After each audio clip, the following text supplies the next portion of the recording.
So the European website for Paper Mario The Thousand Year Door posted a full look at the Rogueport main square in the upcoming remake. Thanks to Musayoshi on Twitter for pointing this out to us. So we decided to take a look at this image and compare it to the original on GameCube through a combination of noclip.com and a screenshot from the beginning of the game from Longplay Archive. And as you can tell, not everything looks right in the noclip image. The NPCs aren't there, and for some reason the rope is completely inverted. I don't understand how that happened, so that's why we're using a combination of real in-game footage and this noclip image. And this particular shot seems to be from the intro cutscene that plays after the storybook in the title screen, just before Peach comes on screen, because the little merchant is there on the left, and the save block is completely gone, which just proves that this is from the very beginning of the game. But let's get into some differences here. The first thing I notice is that treasure chest on the top right here, and the platform holding it is almost completely different. It's instead a ledge hanging off of this building, rather than a complete structure set on the ground. What's interesting is that the building behind it appears to have the same exact glass as the original, with the same broken glass and everything.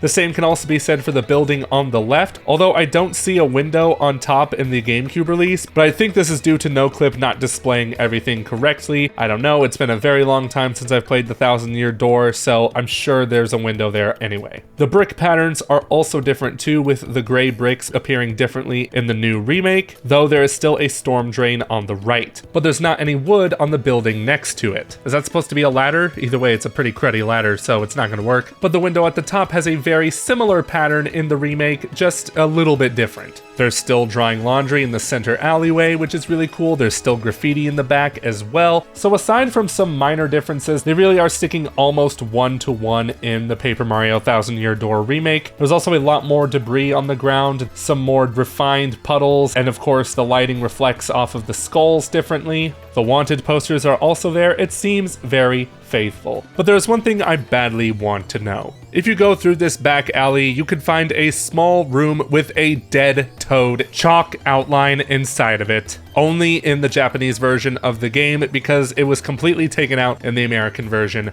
Will they bring this back in the remake? Please, I need this. This is the kind of absurdity that I love Paper Mario for, and it would just be a crime if this was cut in this version as well. But those are some of the changes we found in the new version of Rogueport in Paper Mario The Thousand Year Door. Did you find any others? Let me know in the comments below, and until next time, bye-bye.